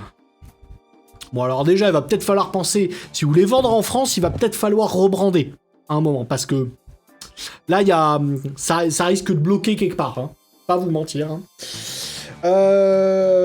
Donc, non seulement ça assure un goût fiable avec un café traditionnel en suivant des règles prédéfinies, d'accord, et ça vous permet aussi de customiser les extractions, enfin les paramètres d'extraction en fonction de nos préférences personnelles. Mais putain, mais alors les préférences personnelles là-dessus, oh là là là là là là, bon. Donc avec un grand range de trucs ajustables, bon, la pression, la température, le temps, ok, bizarre, mais ok, et la mouture, genre c'est une machine qui fait moulin aussi. Ok, donc visiblement il y a un moulin intégré, ok. Donc on a le contrôle de la pression. Alors là déjà, quand je vois la gueule de la machine, je ne comprends pas comment est-ce que tu gères la pression là-dessus, mais admettons. Contrôle de la température, oui, bon bah d'accord, mais comme toutes les machines à café, I guess. Sur le temps ou sur le volume? C'est ça que je comprends pas trop, parce que la plupart du temps, surtout quand on fait de la percolation, donc la percolation, c'est quand l'eau passe à travers le café, en opposition à l'immersion, ou comme dans une French press par exemple, hein, une Bodum, tout le café est en contact avec toute l'eau pendant toute la durée de l'extraction. Bon bref, en percolation, c'est tous les paramètres qui vont déterminer en combien de temps le café coule. C'est majoritairement la température et la taille de la mouture, hein, pour faire très simple. Et le filtre. Voilà, c'est les trois trucs qui vont déterminer en gros en combien de temps le café va couler. Mais donc du coup, sur les machines à café, quand on programme une machine à café, on programme pas un temps, on programme un volume d'eau. C'est-à-dire qu'on va lui dire, bah, tu vas prendre tel volume d'eau, tant de millilitres, et tu vas le faire passer à travers. Et en fait, du coup, les chronomètres qui sont affichés sur les machines, ça nous affiche le temps qui résulte de ce volume d'eau qui passe dans cette quantité de café, avec cette mouture, et cette température d'eau et ce filtre. Bon, vous avez compris. Mais du coup, gérer le temps en lui-même, c'est bizarre. Parce que généralement, on gère pas le temps. Ou sinon, on lui dit, t'extrais pendant 30 secondes, et du coup, il va quoi? Il va nous afficher le volume résultant? C'est bizarre, tu vois. Les bagues réglables permettent d'ajuster la capacité de centrifuge du café avec la température. Non mais attends, mais ça, je vais y venir, parce qu'il y a des bails... what the fuck, ok. Il y a des bails, je comprends pas, tu vois. Pour l'instant, ça parle pas de centrifuge, donc j'attends, tu vois. Donc, différentes machines, et différentes boissons, requièrent, blablabla, différentes moutures, bon bah super. Titatatou. Alors, RPM, attends, mais c'est quoi? Oh, ok, je crois que je commence à comprendre. Attends.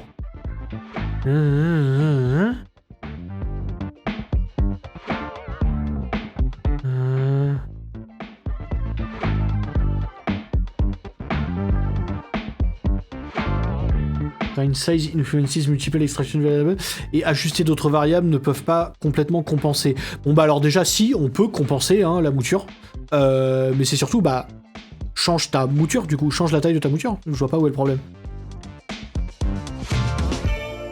Quoi? Comment ça c'est limité? C'est pas du tout limité. Oh là là, what the fuck? Donc ça utilise de la force centrifuge pour générer de la pression. What the fuck? What the fuck? What the fuck? Comment ça lui permet de faire un truc stable? Mais pas du tout. Enfin, mais on s'en fout, on sait déjà faire de la pression stable. Je comprends pas, on sait déjà faire la pression stable. Justement, c'est ce qu'on reproche à beaucoup de machines traditionnelles, c'est que la pression est stable au détriment du débit. Alors qu'on préférerait avoir un débit stable. What the fuck? Pourquoi? Et en quoi? Mais du coup, non, c'est pas stable, parce qu'il y a de l'accélération et de la décélération, donc de quoi il parle? Ou pas d'ailleurs, hein, mais je sais pas, mais... Et... Ok, d'accord, donc on a juste les RPM. C'est pas les RPM du moulin? Ah oui, c'est les RPM du truc, là. Ok, d'accord. Bon, d'accord, ok, c'est vrai. Et encore une fois, ce truc de temps, là,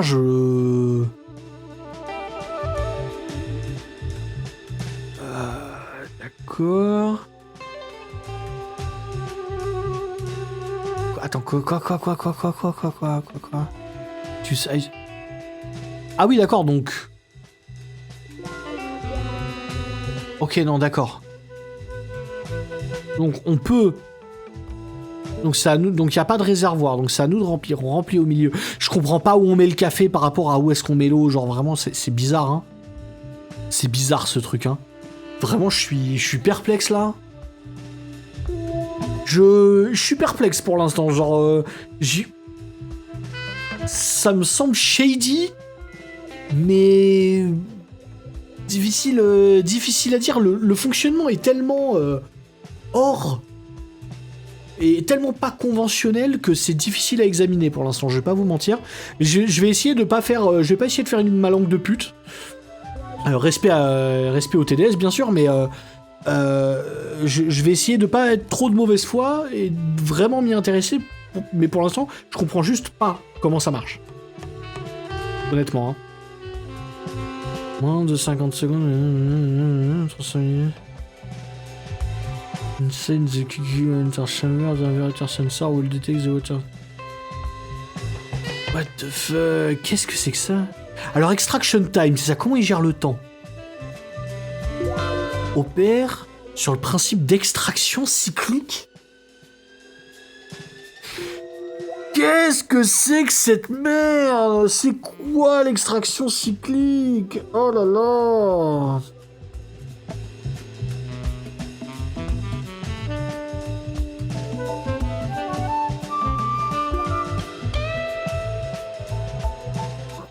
Donc c'est...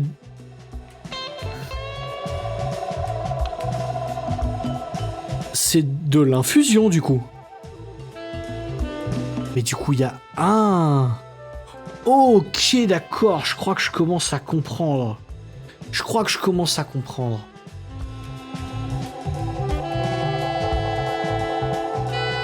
Oh, c'est trop bizarre. C'est trop bizarre, mais...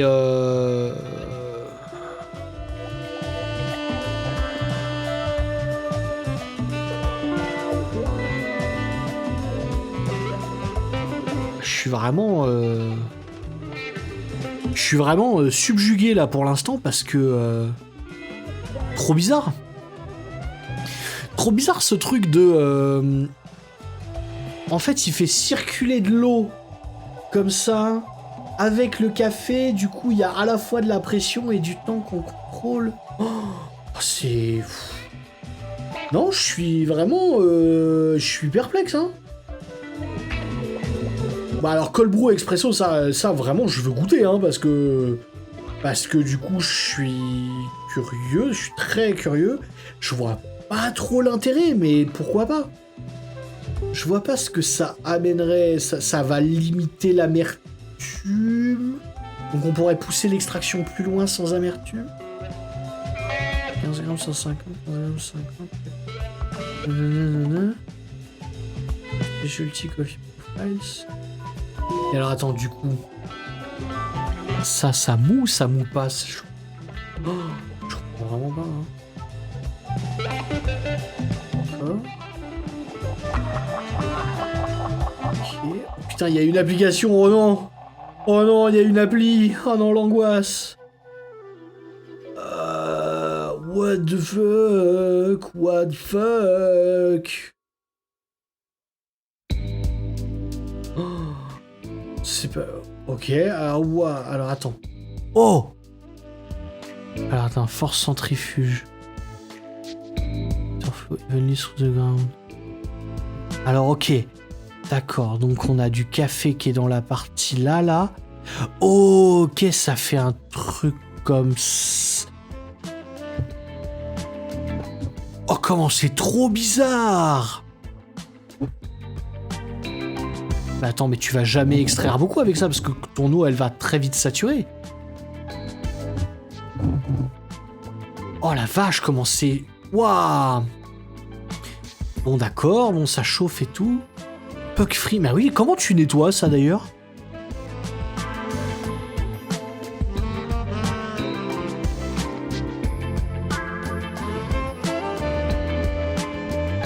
Extraction happens. Powder distribution. What the fuck? What the fuck?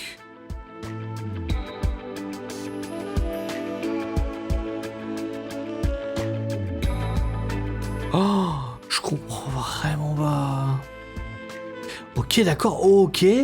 Ah oui, d'accord, donc ça colle ton café contre les bords, puis ça lui balance de l'eau pour... ok, oh, ça c'est vachement plus clair du coup. Ok. Oh, mais donc du coup c'est prémoulu.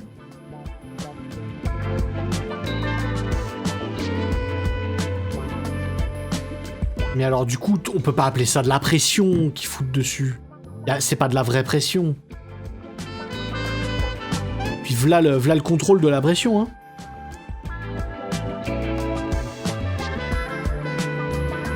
Ouais, tu déplugues juste la base, non mais d'accord, mais...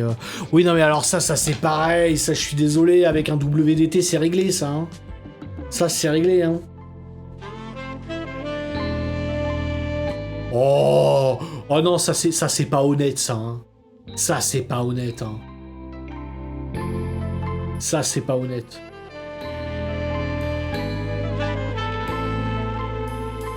Ouais, ça c'est... Oh non, mais ça c'est pareil, ça c'est quand tu travailles avec des machines de merde, hein, parce que, en vrai... je pense que t'as pas besoin de tout ça. Hein. Ah oui, d'accord. Ah oui, c'est ça, t'enlèves juste le truc. Ah ouais, d'accord, t'enlèves juste ça, et puis derrière... Ok. Là, tu mets ton eau. Et puis ensuite, oui, bah là, cleaning mode avec de l'eau chaude, et puis... Ouais. Oh. Ouais, voilà, ça a l'air relativement simple. C'est pas horrible à nettoyer, bon... certainement pas en usage professionnel, hein, bien sûr. Certainement pas. Mais bon. Ouais, waterproof, ok, d'accord. Ça s'adresse à qui, ça? C'est ça que je comprends pas. Ça s'adresse à qui? Qui a besoin de ça? Qui a besoin de ça? Qu'est-ce que cette machine... Parce que ça, pour utiliser ça de manière pertinente, ça change tellement de règles qu'il faut vraiment une compréhension, mais ultra profonde, de comment fonctionne l'extraction. Donc... D'accord.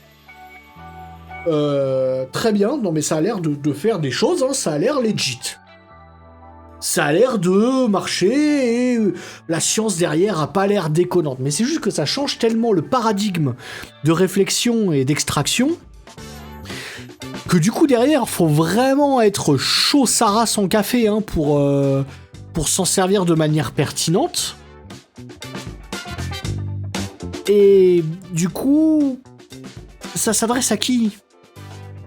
À part des très gros coffee geeks qui, du coup, j'imagine, ont durable design, blablabla, user-friendly, blablabla, blablabla.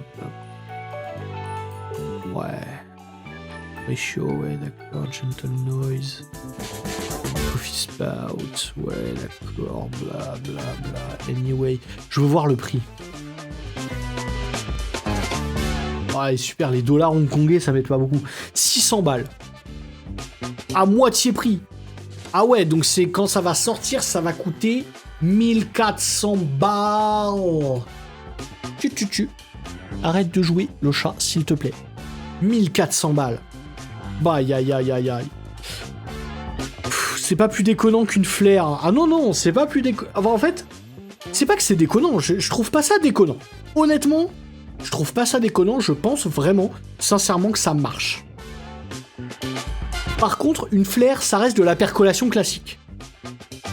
Et là, en fait, leur système, il est tellement bizarre que... Enfin, il est tellement original, j'ai envie de dire, que du coup, c'est moi ce qui m'inquiète, c'est la capacité à comprendre ce qui se passe.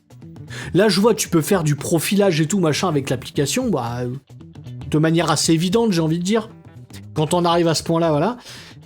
Une flair, c'est très versatile aussi. On peut faire du profilage aussi, bon, c'est un peu plus à la mano, mais ça fonctionne à peu près pareil dans l'idée, une bonne flair, un peu haut de gamme avec la chauffe, etc. et le baromètre.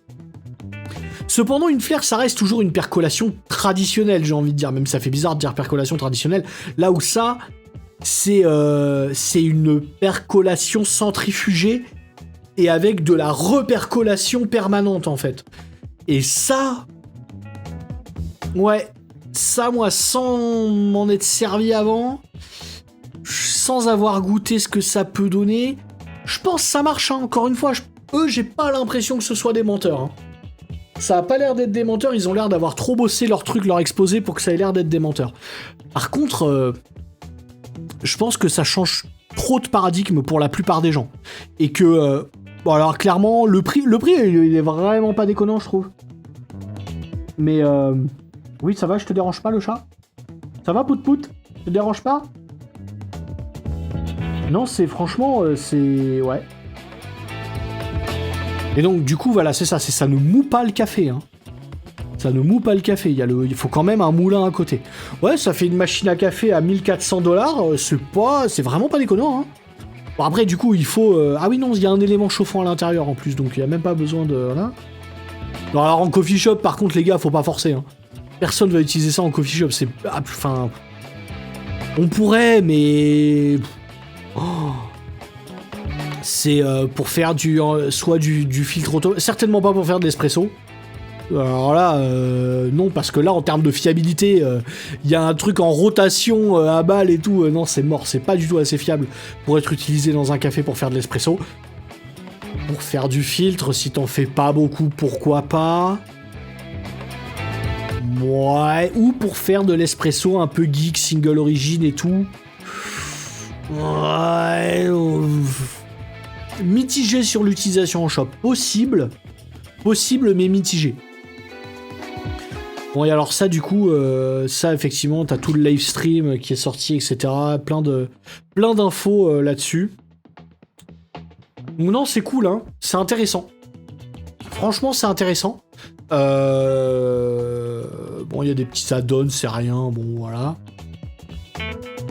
Ah, oui, du coup, parce qu'il y a des différents filtres et tout. Non, c'est pas déconnant. C'est pas déconnant. Je suis pas aussi chaud que... Je suis pas aussi... Comment dire? Je pensais être beaucoup plus mitigé que ça. Mais non, ça a l'air vraiment legit, hein. Ça a l'air vraiment legit, mais c'est juste ça va falloir apprivoiser la techno. Parce que ça, j'ai un peu peur en fait que ça fasse l'effet de... Ça c'est tellement... Alors, est-ce que c'est possible que ce soit plus reproductible qu'une machine et qu'un process barista mal maîtrisé? Bah... oui et non. Oui, parce que ça enlève l'étape de la puck prep. Donc, c'est plus fiable. Parce que t'as une manipulation en moins. Et donc si t'as moins de manipulation, si t'as moins de manip, t'as moins de potentielles erreurs. Donc en soi, oui, c'est plus fiable. Par contre, y a beaucoup plus de pièces en mouvement, et ça, c'est très peu fiable, ça. Ensuite, donc, c'est pas... Non, la fiabilité, c'est ok tiers, tu vois.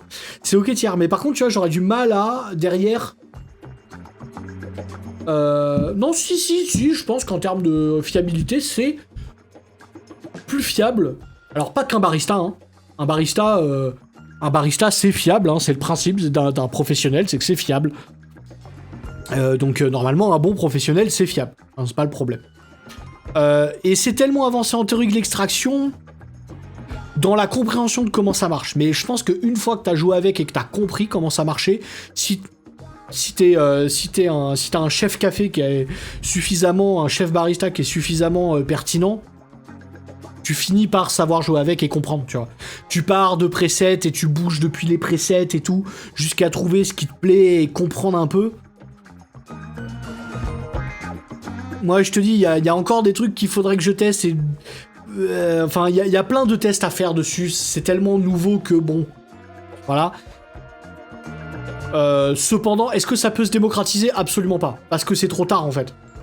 C'est le même principe que le monorail. Tu vois, est-ce que le monorail en lévitation sur coussin d'air, c'était une excellente idée, hein. Si vous faites la route, d'ailleurs, entre Limoges et Paris, vous voyez les vestiges des constructions des tentatives de construction du monorail. Ça marchait vachement bien. Il y avait zéro friction et tout. Tu mettais une turbine à l'arrière et le truc, c'était le TGV, mais dans les années 40. C'était insane. Bon, bah, 40, j'abuse, hein, mais c'est un peu l'idée, quoi. Donc, c'était trop bien. Le problème, fallait refaire tout le réseau ferroviaire. Et du coup, ils étaient là en mode, bah, trop chiant. Oh, non. Donc, du coup, là, c'est pour ça que je suis en mode, cette techno, je pense que là où elle est très intéressante, là où elle a un futur, par contre, incroyable, c'est dans les machines full automatiques. Dans les super autos, ça a de l'avenir, par contre.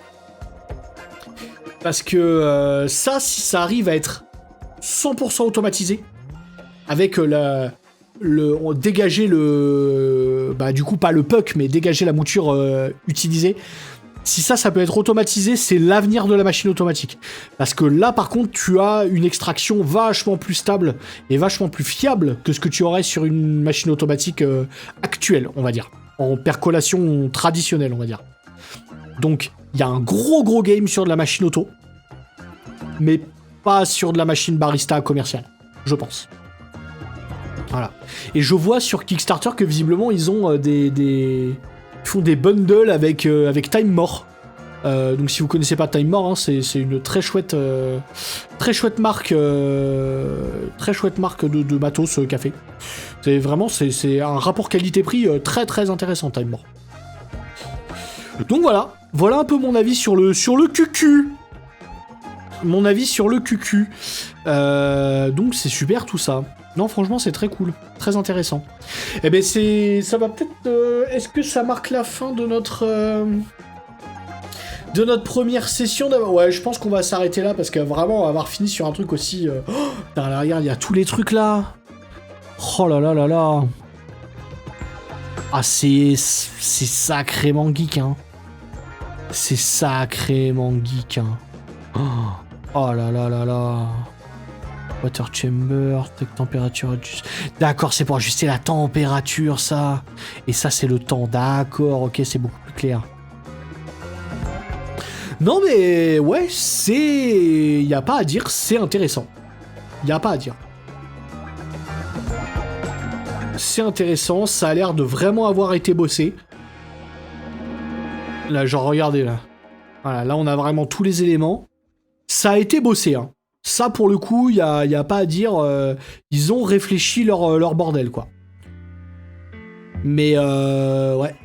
Là, ça, je serais vraiment curieux de tester, genre de m'enfermer dans une pièce avec des teuteux et des gros teuteux de l'extraction et un EK43 avec des molles SSP et une machine comme ça, tu vois. C'est, voilà. Pendant une journée, là, et puis on y va, un tableur Excel, et puis c'est parti, quoi. Et un réfractomètre aussi. Mais vas-y, tester les trucs et tout, je serais grave chaud. Ça, c'est vraiment intéressant, ça. Très intéressant.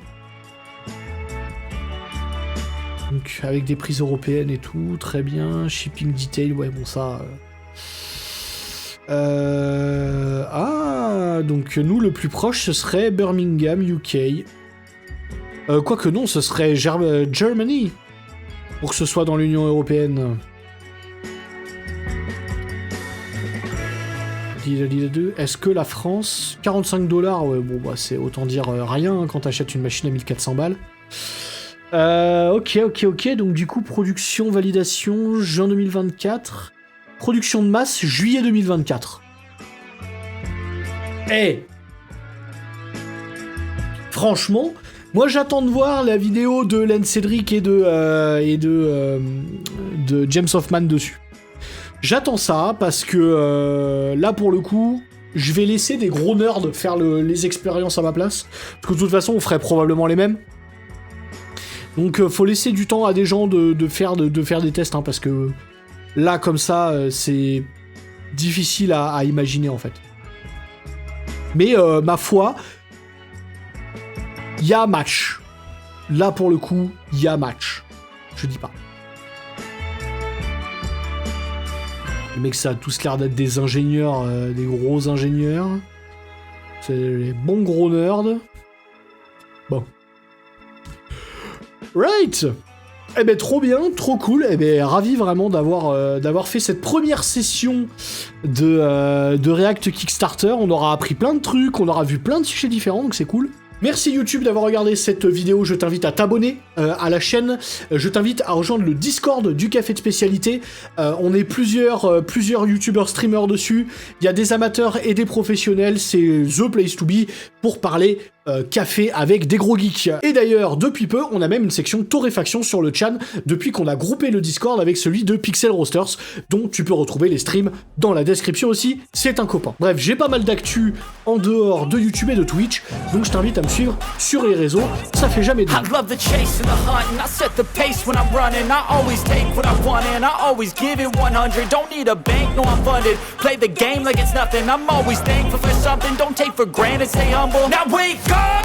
It's time to look.